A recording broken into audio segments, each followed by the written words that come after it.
Okay. My next guest pitched only 26 innings of Major League Baseball, yet he tied the record for the most wild pitches in a single inning. Here now is some videotape of my next guest. He is the very successful manager of the Los Angeles Dodgers, and please welcome Tommy Lasorda. Hi, Tommy. Good to see you. How are you? Have a seat. Have a seat, Tommy. Okay.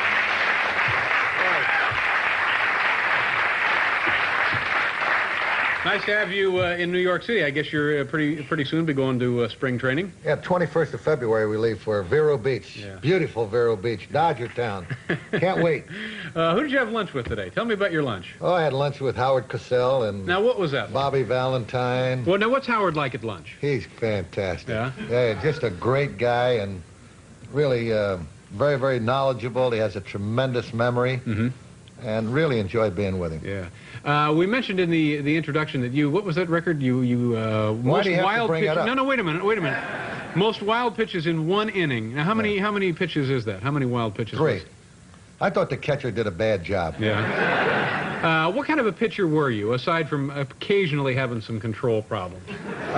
Very little ability and a lot of heart. Yeah. Anybody could win when you have the stuff of a Koufax or a Drysdale. Try to win with the stuff that I had. Yeah. That was tough. What was your lifetime record? Where? Your combined record. Say your... Well, in Montreal. I pitched in Montreal for quite a few years, and I won 125 games up there, and 5 that I was leading going into the 5th inning that was snowed out. And what was your Major League record? Let's talk about Howie. Howie got this crowd loosened up for us. No, it was Dunham. It was what? So, but you only pitched. 0-4. Okay, is that what you want me to say, David? You got it. Very embarrassing. Okay, now what kind of a manager are you now? How do you motivate your players? What do you do as a manager? What's the single most important thing you have to do now, and how do you do it? Well, I think the most important thing as a manager, you have to be able to extract all of the ability that you have within your players. If you can get every player on your ball club, giving it everything they have, and if you can get them believing in themselves and you can get them to believe that they are playing for the greatest organization in baseball, the Dodgers, then you're going to be tough to beat. I try to convince them that if you take 25 players, a manager, and a coaching staff and an organization, and you all get on one end of a rope and you pull together, you can pull the rest of the clubs with you. But if 10 get on one end and the rest get on the other end, all you'll do is pull against yourself. Individualism wins trophies. Teamwork wins pennants. Now, what about when a guy is going to be traded? Now, do you tell him that he's done? Do you tell him that he's going down to the minors, yes, or that he's going somewhere else? That's my job, yes. And how do you do that? Well, is that tough? You call him in and you tell him, and it's very difficult because I can remember many times when I was asked to leave the Major League club to go back to the minors. So I certainly know how they feel. But I'm going to tell you something. You talk about an 0-4 record. Now you're sensitive about that, aren't you? But I'm going to tell you my claim to fame in baseball. All right. Okay? In 1955, I was with the then Brooklyn Dodgers. And in July, we were enjoying a 14-game lead when I was summoned into the office of Buzzy Bavasi, who was then the general manager. And he said, Tom, I got bad news. I said, what's wrong, Buzzy? One of your relatives sick? And he said, no, I'm going to have to send you back to Montreal, which was our AAA club at the time. Mm-hmm. I said, wait a minute, Buzzy. What do I have to do to prove to you and the manager that I can pitch on this ball club? In 1954, I was called up in July with 14-5. In 53, I won 20 games. What do I have to do to prove to you that I can pitch here? He said, look, Tom, we must cut one man off this ball club. He said, if you were the general manager, who would you send out? And I, without any hesitation, I said, Koufax. I'm serious. It's a true story. I said, here's a guy that couldn't hit a barn door 60 feet away with a baseball. He was so wild. And you mean to tell me you're going to keep Koufax and send me out? And he said, the rules of baseball provide that if a player receives over $4,000 bonus, he must remain on a Major League club for 2 years. So he says, you go and Koufax stays. And now I can walk around and honestly say it took the greatest left-hand pitcher in baseball to knock me off of that Brooklyn club. We have to do a commercial. We'll be back with Tommy Lasorda.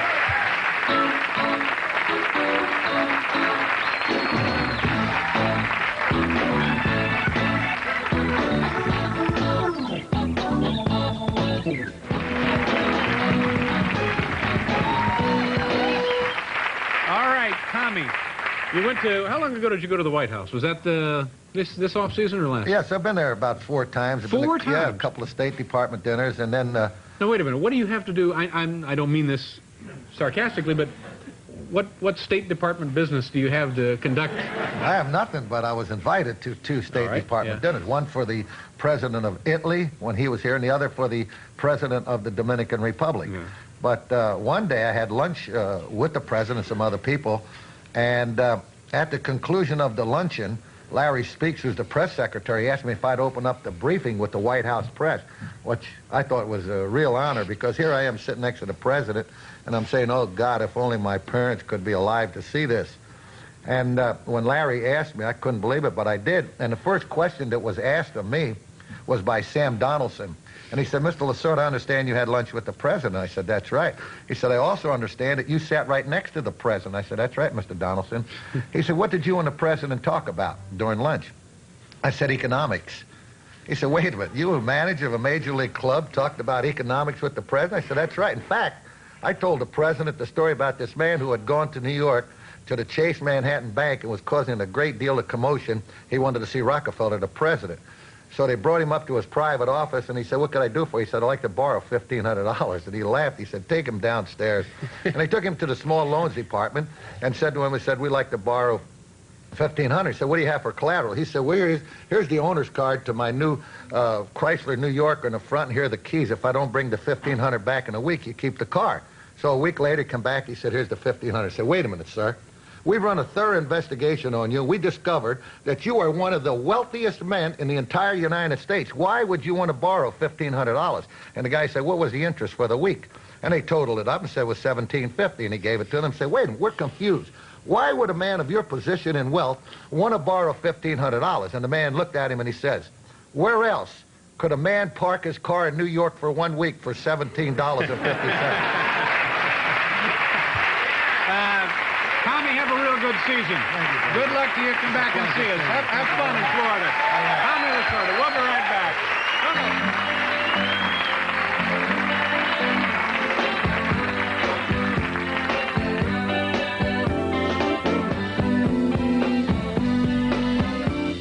All right, Tommy, again, good luck to you. Thank you for being here. My thanks to Howie Mandel and everybody on Stupid Pet Tricks. Tomorrow night, Terry Garr will be here, and we'll have a strobe light demonstration with Dr. Harold Edgerton.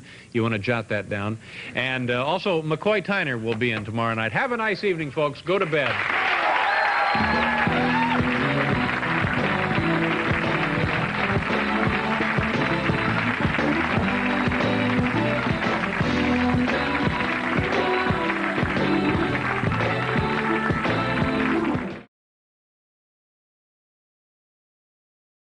You know what, I don't quite get this, I'm not what you'd say overweight. Would you say I'm overweight? Absolutely not, no, you're... I'd like to lose like 1.5 pounds. That's all. And I'm thinking to myself, what I'm thinking is the best way to lose this 1.5 pounds is just watch your diet. Don't eat so much. You know, eat like 1.5 pounds less every day of food. And I turn on the television, and all you see are these commercials for these powdered drink things. You turn them into like milkshakes. Now here's the plan. You take one of these milkshakes and you have it for breakfast. Right. Okay? And then you have another milkshake and you have that for lunch. And then for dinner, you can go nuts. You can eat like a baboon. And I'm thinking, now, does this make any sense? I mean, first of all, the powder that you turn into a milkshake is all chemicals. It's all some sort of mysterious enzyme chemical concoction that may or may not be good for you. So I'm worried about that. So I'm thinking, and then plus, seriously, if you're eating 2 milkshakes a day, aren't you going to gain weight from just having the 2 milkshakes a day? So it doesn't make sense to me, and it just seems like it's a scam. They're taking advantage of people who, like me, would like to drop some weight. And somehow, they're turning this into a multi-billion-dollar business, and they're making a lot of money on the sorrow that is overweight Americans.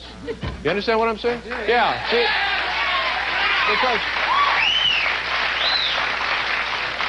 It's chemicals, first of all, we don't know. You just get a can of dust. That's what they give you. And then you whip it up, and it's like it's strawberry flavored. That's your breakfast. Right. And we don't know. All right, so maybe you're walking around and you feel like you've got a milkshake in you.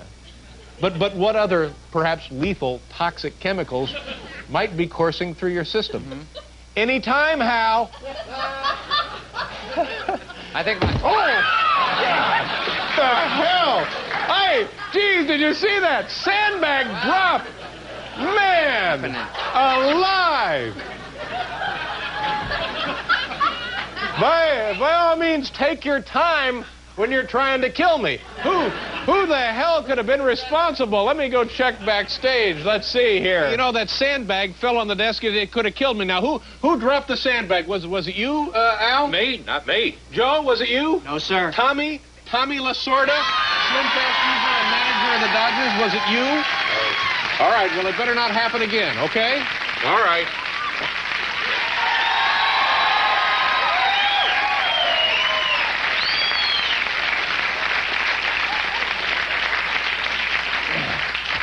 Let's see if Tommy will come out and say hello. Tommy, come on out here. Come on. Oh, come on, Tommy, come on out here. No.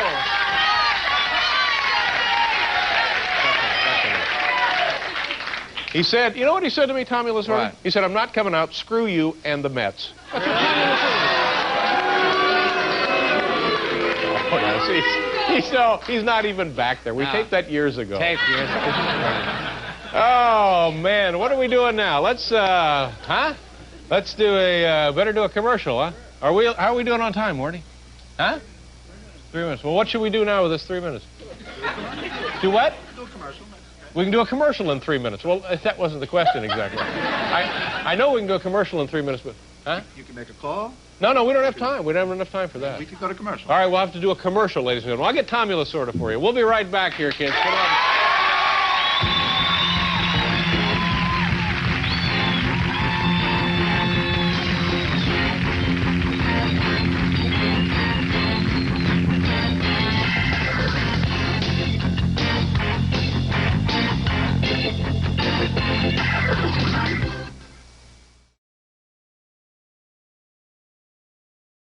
What was that, by the way? I'm walking. Oh. Walking music for you. Oh, man, sir. I'm telling you, Paul, you are a genius. See that? You see that? Ladies and gentlemen, let me tell you a little bit about this program. Every day, a lot of very talented, hardworking men and women get together to try and provide you with the best, the finest, most exciting television entertainment we can possibly slap together on short notice. Tonight, in my heart, I feel we may have outdone ourselves. All night during the show, via satellite from a swimming pool in Southern California, we have former Los Angeles Dodger manager Tommy Lasorda swimming laps. Turn it on, Hal. Let's see Tommy Lasorda. There he is. Tommy, how you doing? This is Tommy Lasorda. I'm swimming right here in the Los Angeles Police Academy, where I come here about 5 days a week and swim 40 to 50 laps. 40 to 50 laps. Get Here I ready, go, Tommy. babe. There he goes all night long.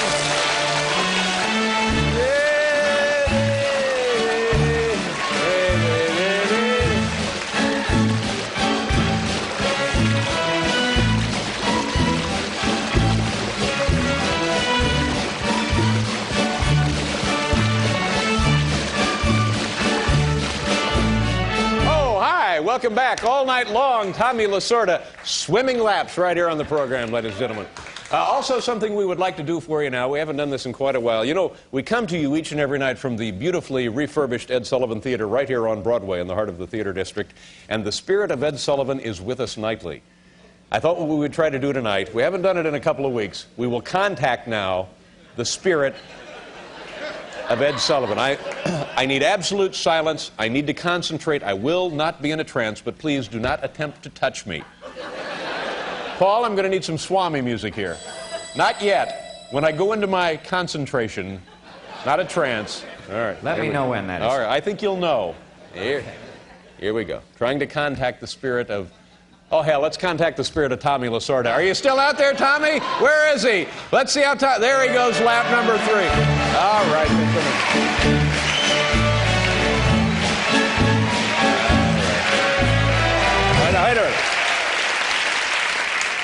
I need absolute silence if I have to concentrate here. I will not be in a trance, but by all means, as I mentioned earlier, don't attempt to touch me.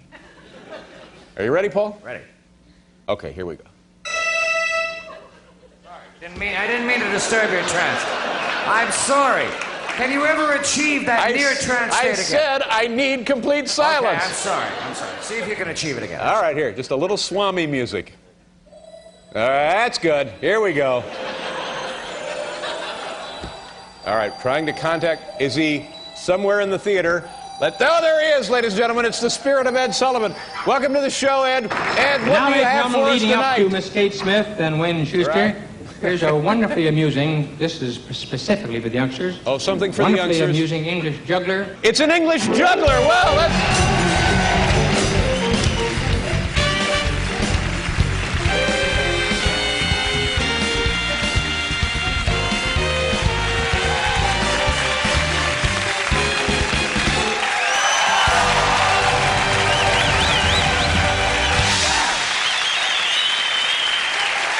Serge Purcelli from the Big Apple Circus, which is in town through January 9th. Now, let's go back to the swimming pool to see how Tommy Lasorda is doing. All night long, swimming laps for us. There we go. Tommy is up to lap 16. My goodness, he's making wonderful progress.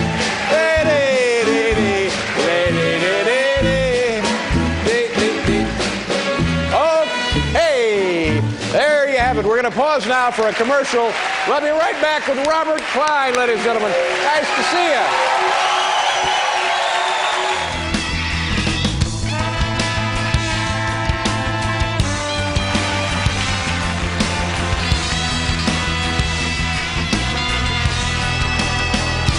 How do you do, ladies and gentlemen? Welcome back to the program.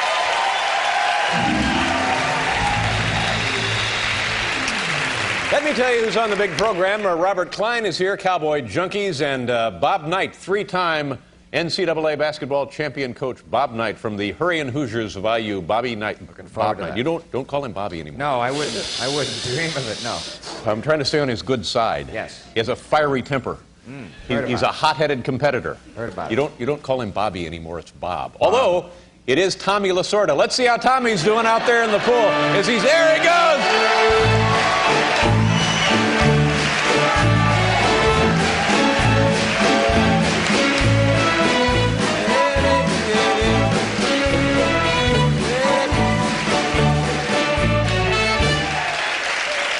Swimming laps all night long. We're getting calls from the Coast Guard Academy. Tommy's playing hell with the sonar there. Oh, my goodness. Scrambled their signal at the Coast Guard Academy. Ladies and gentlemen, let's do our top 10 list from the home office in Sioux City, Iowa. And get on with the big show.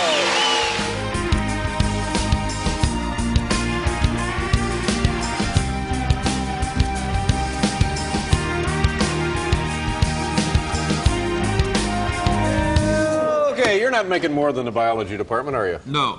I wouldn't think so. Bob, have a great season.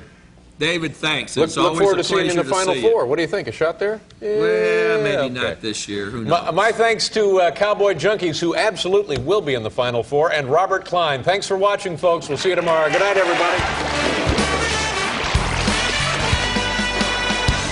Tell you what, that's number 45 for you, buddy. You're the best. Take care.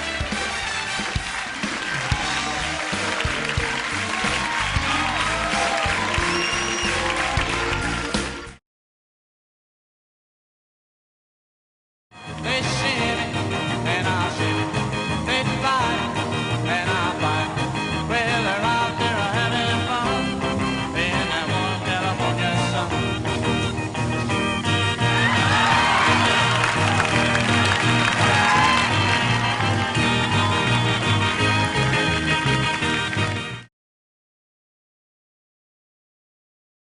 Hi, folks. These are the Nahabedians. This is Helen. This is Mark. Where are you folks from? Marco Island, Florida. Marco Island, Florida. And you're in town visiting your tourists? Yes. Very definitely tourists. Exactly. if you don't mind, I will just now show you folks all over town. Great. Everything you want to see. Appreciate that. We And love we might as well start here at the world-famous Farmers Market. Have you ever been to the world-famous Farmers Market? We were there. A couple days ago. Yeah. So you've been to the Farmers Market? Yes, we have. Okay, well, there's plenty more.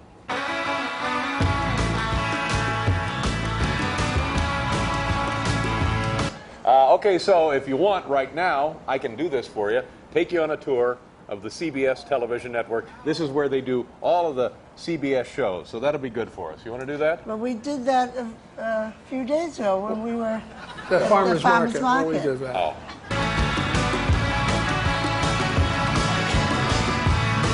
We're going to hike up that hill, and when we get right up over there, we'll be able to see the Hollywood sign. Wonderful. Yeah. Great. Yeah. Oh, I was here in '92 when they repainted it. Is Oh. it still like it is? Well, yeah, it is like it was, sure. This is prehistoric, the La Brea tar pits. Have you ever been here before? Yes. I have. All right, what about this? Have either of you ever arm wrestled Tommy Lasorda? No.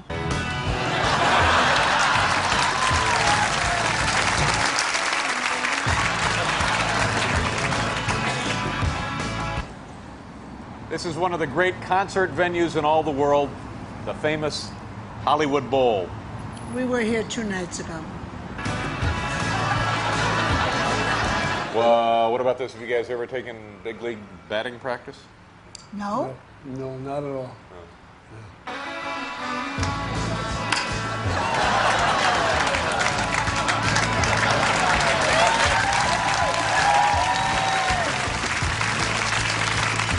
You know, it used to be Grauman's Chinese Theater, and now it's Mann's Chinese Theater. I've seen it, Dave. What do you think, Mark? You want to take a couple of cuts? Sure love to. All right.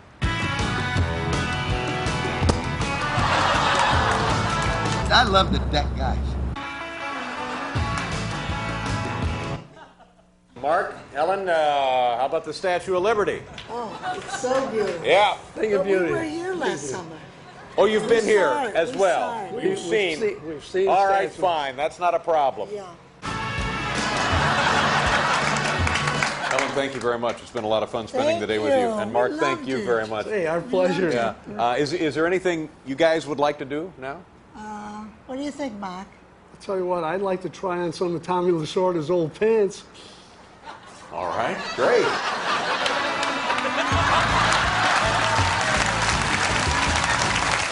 We had a lot of fun. Very nice people. The Nahabedians. Very nice. Yeah, nice kid.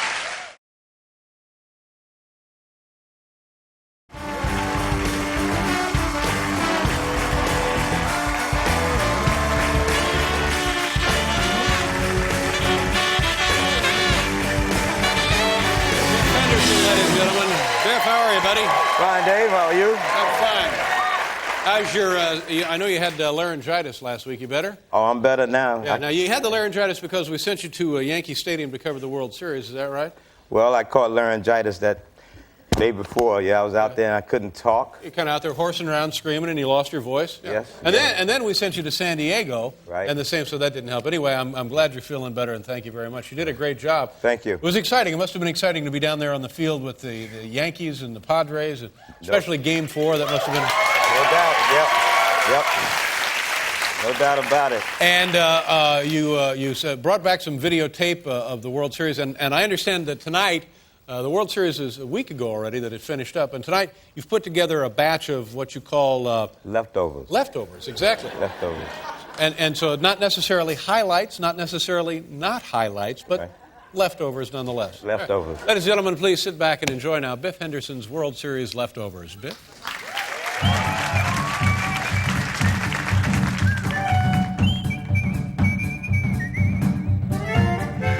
On a scale of from 1 to 2, how excited are you right now? 2. I understand you once played an inning in Babe Ruth's hat. Right now, I'm doing this interview in Bucky Dent's jockstrap. Congratulations.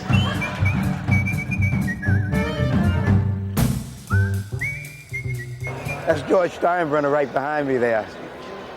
Mr. Steinbrenner, good luck in the nice game. He heard me. He heard me. Do you think Mark McGwire would break the home run record tonight?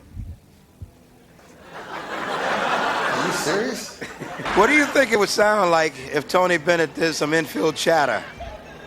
Hey, batter, batter, batter, cool, batter, batter, batter, hey. Mr. Lasorda, you're retired as a manager.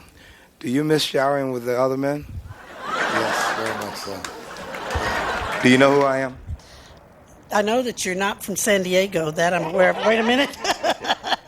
Okay, wait a minute. Late show. Wait, no. I'm Barry White, my dear. Yes, I know the name. Yeah.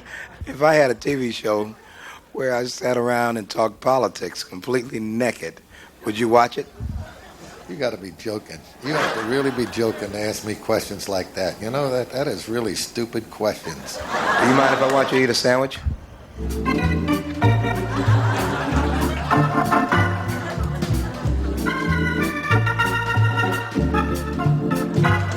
You hate these glasses, don't you? No, I don't like these questions, to be perfectly honest with you. You do realize your team doesn't have a chance in hell. Tim, you know what might be fun?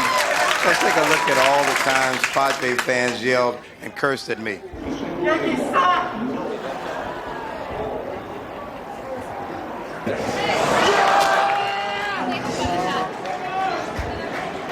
Yeah, Letterman! Sure. Who makes up these questions? Who's the guy that makes up these questions? If you look out your right eye. Yeah, is he the guy that writes them? I just think. Well, they ought to put him in jail.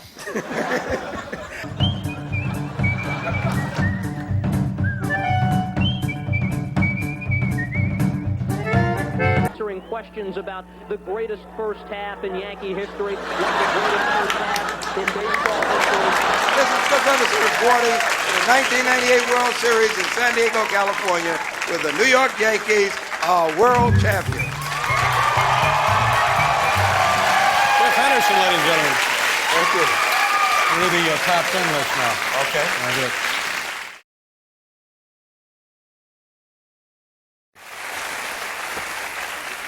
I just want to try something. This may not work, but just, you know, this is the night for that. Let me just see if I can do that. This is a regular blue card. This is like a 5x7. You ready? Yes. You see that? Oh, wait a minute. Oh, hold it. What is this? Look out. What the hell? Some kind of vortex. Wow. It's like... Hi. What is... Oh. Tommy Lasorda got knocked on his ass. What? Don Zimmer. I'm sorry. All right? Kind of caught in a vortex. Thing about that.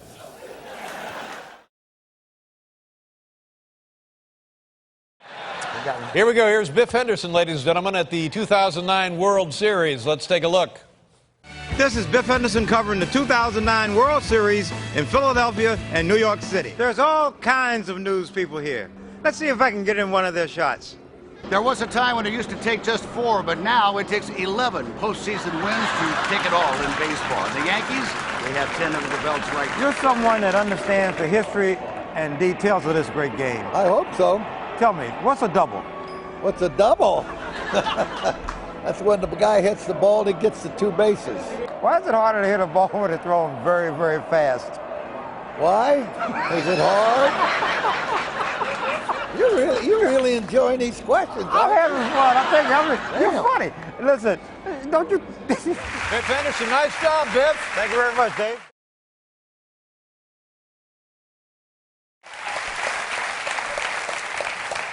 And CBS gets all excited when we have the First Lady on the program, and they went crazy promoting it. Did you see, during the March Madness, did you see CBS running the promos for her appearance on this show? It's crazy. Watch. Monday, First Lady Michelle Obama visits The Late Show. Tune in to see how Dave will screw it up. Then catch Tommy. Tommy Lasorda has a show.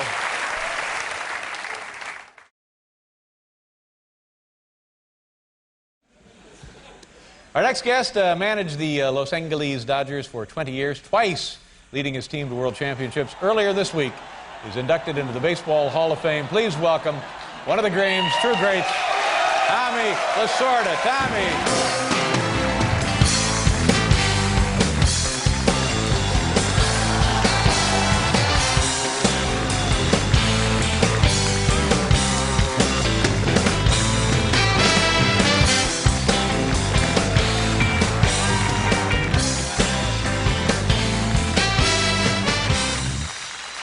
you go. Tommy Lasorda, ladies and gentlemen.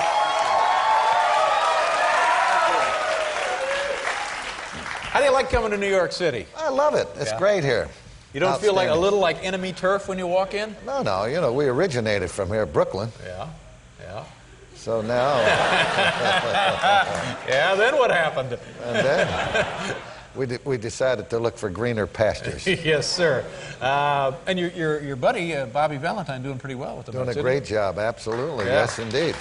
Brought him back. Well, see, he played for me, and the same thing with Billy Russell. Billy Russell played for me. He's my right-hand man for 5 years, and he's doing an outstanding job. So I'm proud of both of them. It seems like today, especially, it's harder and harder, nearly impossible, to keep any kind of continuity inside a Major League Baseball team, doesn't it? It seems that way, but the Dodgers have been doing that. Walter Alston was there for 23 years, and I was there for 20. I know when I got the job and I replaced him, the guy interviewed me. He said, you're replacing a man that's been there for 23 years. He said, do you hope to match that record? I looked at him, I said, buddy, all I want to do is live 23 more years. Turned out pretty well, though, didn't it? Yes, My gosh. 20 years, and you know, it became only one of 4 managers that have ever been able to accomplish that. The Dodgers are for sale, though. That's right. They're in the process of being sold, and I'll tell you, it's going to be a sad, sad time in baseball when Mr. O'Malley, the O'Malley family, has to leave the Dodgers. They were unique owners. They loved the fans. They loved it. It was a tremendous organization. And I know if Murdoch buys it, it's going to be That's what they're just as talking about, well. Rupert Murdoch, who owns everything. As a matter of fact, that chair right there was purchased this afternoon by Rupert Murdoch. Does that make you a little nervous that Rupert Murdoch, Fox, no, comes it in? doesn't make me nervous. We're all anxious to see what's going to happen. Naturally, I would think so. But I'm sure that they'll carry on the tradition of the Dodger organization, and they'll do everything they can to bring it to a higher level. Let's talk about your big weekend upstate. That must have been great, huh? That's it. It's a dream come true, isn't it? Unbelievable, David. I just couldn't believe it. There I was with all of those Hall of Famers. These guys I used to put on a pedestal. Whenever I saw them, to me, they were something special. I always looked up to them with admiration, respect, and appreciation for what they did for our game of baseball. And there I was with them, mingling with them. They accepted Phil Niekro and I so wonderful. They made us feel so good. They made us feel like a real part of an exclusive fraternity. Yeah. And, you know, as I said in my induction speech, that I could remember when I was 15 years old. And I grew up, I loved the Yankees. And I used to actually go to bed. I used to actually go to bed and actually dreamed that I was pitching for them. Bill Dickey was my catcher. Lou Gehrig was at first base, and Lazzari second base, and Crissetti was at short, and Red Rolfe at third, Charlie Keller in left, DiMaggio in center, Babe Ruth in right. And I'm pitching, and then all of a sudden, I would feel my mother shaking me and saying, wake up, Tommy, it's time to go to school. David, I didn't want to leave that dream. I said, why? Why did she wake me? And now, after being put into the Hall of Fame, I think it's not going to be too long. I'm going to feel my mother shaking me and saying, wake up, Tommy. It's time to go to school. I'm living a dream. Yeah, well, nobody deserves it any more than you do. But now, let's talk a little bit about... There's a story that illustrates the kind of competitor you are and how much you want to win and things that you will do if you think it'll give you an advantage regardless of how big or how small. You're in Cincinnati. You're down there playing the Reds. Right, we're Sunday playing the morning. Reds, and it was a great rivalry. Sparky and I had a tremendous rivalry, and then McNamara came in. I got up Sunday morning and I went to church, and who came in and sat right next to me but John McNamara, the manager of the Reds. Now I looked at him, I knew why he was in church. And he knew why I was there. At the conclusion of the Mass, we walked out the center aisle together. Yeah. And I'm looking at him, I'm saying, God, I got to beat this guy today.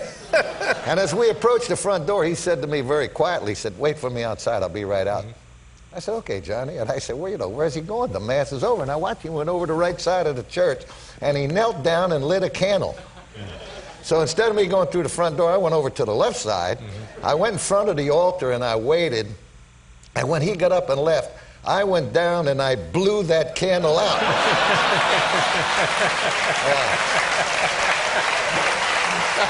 I knew one thing. I knew one thing. He was not lighting that candle for a dead relative. And all throughout the game, I kept hollering, "Hey, Mac, it ain't going to work, pal." I blew it out. And we clobbered him that day, 13-2. But he sent me a card from Rome. He and his wife, Ellen, went to Italy last year. He sent me a card, and all it said was, "Try to blow this one out." I want to take a second here just to take a look at some of these pictures. Here you are. You're a kid. What are you doing there? This is you pitching. Actually, it looks like you're with the big club here. Yeah, I was with the Brooklyn Dodgers then. And how did you actually play with them? Oh yeah, I was with the Brooklyn Dodgers in part of '54 and '55. Yeah, so it was just a total about a season. Well, yeah. And then I was with Kansas City and American League for a little bit, but I spent a lot of years. You look good. You look good in that uniform, Tommy. Well, thank you, That's David. why they kept you, because you look so good in that uniform. Yeah, sure. Now here, let's talk a little bit about your lovely wife. That's my wife, Joe, of 47 years. Wow. And